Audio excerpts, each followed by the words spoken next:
Api dengan cepat membakar sebuah rumah makan di kawasan Jalan Kalibata Utara 2, Pancoran, Jakarta Selatan, Selasa dini hari tadi. Tempatnya api membesar membuat sebuah mobil yang terparkir di dalam rumah makan tidak dapat diselamatkan dan hangus terbakar. Diduga kebakaran dipicu korsleting listrik. Api baru bisa dipadamkan dalam waktu 1 jam dan tidak ada korban jiwa dalam insiden ini. Dari faktor arus pendek, tapi kita belum teliti, baru asumsi aja. Nah, kebetulan tidak ada korban, hanya 1 unit mobil yang terbakar. Sementara di Surabaya, Jawa Timur, kebakaran melanda permukiman padat penduduk di kawasan Banjar Sugihan. Api berasal dari gudang mebel yang banyak berisi bahan mudah terbakar. Dengan cepat api membesar dan merambat ke bangunan di sekitarnya. Akibatnya, 2 rumah warga ikut terbakar. Tak hanya bangunan, kebakaran ikut menghanguskan sebuah mobil pick-up. Petugas yang berjibaku akhirnya bisa memadamkan api setelah 1 jam. Tidak ada korban jiwa dalam insiden ini, namun kerugian ditaksir mencapai ratusan juta rupiah. Kebakaran sempat memicu kemacetan lalu lintas di sekitar lokasi. Hingga saat ini, penyebab kebakaran masih didalam.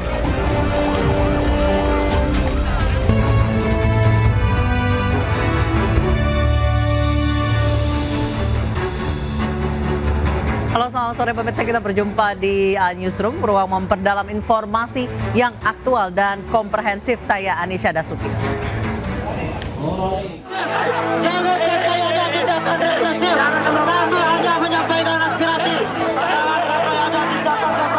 Kericuhan tak terhindarkan saat unjuk rasa kenaikan harga BBM di Kabupaten Situbondo, Jawa Timur. Kericuhan terjadi antara mahasiswa dan petugas keamanan. Diduga kericuhan dipicu karena 4 orang mahasiswa tersiram bahan bakar minyak. Mahasiswa pun mengamuk sehingga mengakibatkan aksi saling dorong. Pengunjuk rasa menilai tindakan polisi represif saat mengamankan unjuk rasa sehingga memancing emosi. Namun polisi menilai tindakannya sudah tepat sebab bahan bakar minyak jenis bensin dinilai berbahaya jika disalahgunakan. Kami juga tadi mengajak adik-adik mahasiswa untuk menyampaikan pendapatnya di muka umum itu secara tertib, sesuai dengan aturan. Tidak menggunakan sarana-sarana yang bisa membahayakan diri sendiri. Tadi kami temukan ada yang membawa ya. Mahasiswa di Situbondo telah melakukan demo berulang kali. Mereka menuntut agar pemerintah mencabut kebijakan kenaikan harga BBM subsidi sebab dinilai mencekik masyarakat kalangan bawah.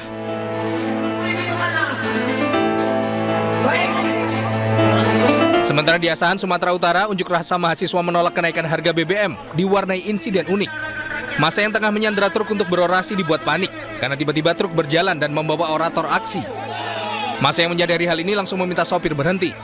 Aksi berjalan tertib karena dikawal personel Polres Asahan. Masa menuntut pemerintah pusat membatalkan kenaikan harga BBM karena sangat memberatkan warga. Buruh kembali berdemonstrasi menolak kenaikan harga BBM. Masa menuntut harga bahan bakar minyak subsidi dikembalikan ke harga semula. Masa berkumpul di Bundaran Patung Kuda, Jakarta Pusat sejak Selasa siang. Demonstran terdiri dari buruh dan mahasiswa menolak kenaikan harga bahan bakar minyak bersubsidi. Masa menuntut harga BBM subsidi dikembalikan ke harga semula karena rakyat masih menderita karena pandemi. Selain itu, demonstran juga mendesak dicabutnya Undang-Undang Omnibus Law dan RUU KUHP. Cukup kawan-kawan. Privasi sudah tidak bisa. Maka daripada rakyat tidak. Seperti apa situasi terkini di unjuk rasa yang menolak kenaikan harga BBM? Kita sudah terhubung dengan Kevin Pakan yang berada di Bundaran Patung Kuda, Jakarta Pusat. Kevin, apakah sampai saat ini massa masih berkumpul di sekitar lokasi demonstrasi?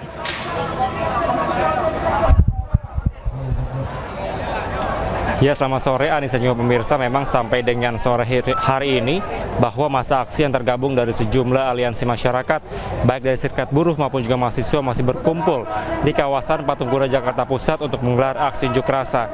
Dan Anissa, dapat kami gambarkan untuk situasi di belakang saya saat ini, tepatnya di kawasan Patung Kuda Jakarta Pusat, bahwa massa aksi ini yang tergabung dalam Gerakan Buruh Bersama Rakyat atau Gebrak, kemudian Konfederasi Persatuan Buruh Indonesia atau KBBI, dan juga dari sejumlah mahasiswa dari sejumlah universitas yang ada di Jabodetabek ini masih terus berkumpul di kawasan ini. Di mana kami pantau untuk situasi pada sore hari ini bahwa untuk aksi jalannya unjuk rasa terpantau cukup kondusif. Namun tadi kami sempat melihat bahwa sejumlah aksi unjuk rasa ini melakukan pembakaran ban tepatnya di depan atau di jalan Medan Merdeka Barat, yang mana kami mantau ini ditutup oleh pihak kepolisian dengan kawat berduri. Maka tadi pada saat dilakukannya untuk proses pembakaran ban, tadi pihaknya atau masa aksi ini meminta kepada kepolisian untuk bisa dibuka untuk barir beton atau barir kawat berduri yang dipasang oleh kepolisian untuk bisa ke area Istana Negara. Namun demikian kami mantau bahwa sampai dengan saat ini untuk pihak kepolisian masih terus menjaga, karena memang tadi kami sempat mengkonfirmasi kepada Kabid Humas Polda Metro Jaya yakni Kombes S. Zulpan yang menyatakan bahwa setidaknya untuk gelaran pada hari ini dikerahkan sebanyak 6.000 lebih dari personil gabungan baik TNI maupun Polri, dan juga kami mantau bahwa pihak kepolisian telah memprediksi sebenarnya untuk aksi atau masa aksi ini berada sebanyak 1.900 mahasiswa.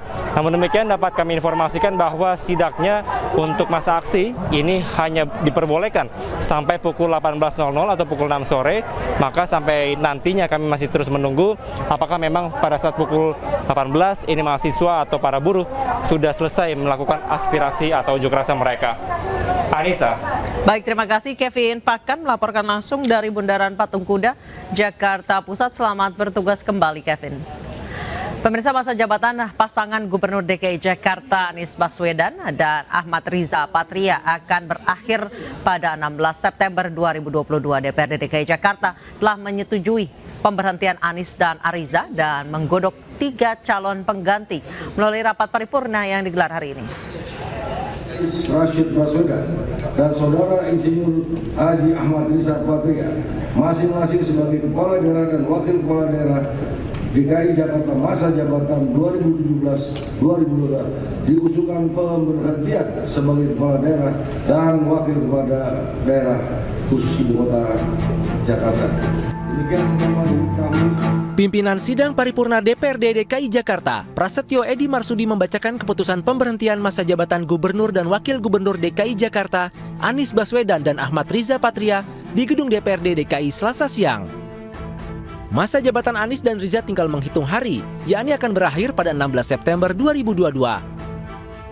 Usai diumumkan DPRD, Anies Baswedan dan Ahmad Riza Patria langsung menyaksikan penandatanganan berita acara oleh Ketua DPRD DKI, Prasetyo Edi Marsudi dan 3 wakil ketua. Dalam sambutannya, Ketua DPRD DKI mengucapkan terima kasih atas pengabdian keduanya memimpin Provinsi DKI menjadi lebih baik. Usai membacakan putusan pemberhentian masa jabatan Gubernur, DPRD DKI langsung melanjutkan menggodok 3 nama yang sebelumnya telah diajukan. Mekanisme pemilihan pejabat Gubernur DKI melalui suara terbanyak. 3 nama tersebut antara lain Heru Budi Hartono yang saat ini menjabat sebagai Kepala Sekretariat Presiden. Pria kelahiran Tapanuli Tengah ini mempunyai riwayat karir yang cukup lama di pemerintahan DKI, di antaranya sebagai Wali Kota Jakarta Utara dan menjadi Kepala Badan serta Biro di Pemprov DKI Jakarta, terutama di saat pemerintahan Gubernur Basuki Cahayapurnama. Calon kedua adalah Marullah Matali yang saat ini menjabat sebagai Sekretaris Daerah DKI Jakarta. Pria asli Jakarta ini juga telah lama berkarir di pemerintahan DKI Jakarta, di antaranya sebagai Asisten Deputi Gubernur DKI, Wali Kota Jakarta Selatan, dan Sekda di Pemprov DKI. Sedangkan calon yang ketiga adalah Bakhtiar.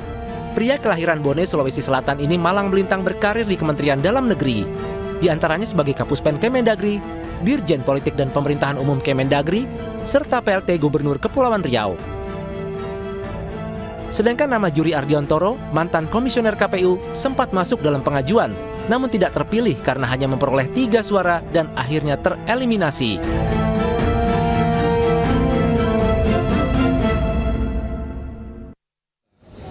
Baik pemirsa, siapa nama pengganti Gubernur DKI Jakarta yang akan memimpin ibu kota selama 2 tahun sampai 2024 sudah hadir di studio Ketua Fraksi Golkar DPRD DKI Jakarta Basri Baco, dan kami juga telah terhubung dengan pengamat politik Heru Budiono melalui sambungan Zoom. Selamat petang Bapak-bapak.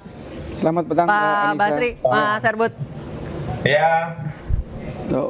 Baik, saya ke Pak Basri terlebih dahulu. Pak Basri, tadi hasil paripurna 3 nama, seperti apa proses pemilihannya?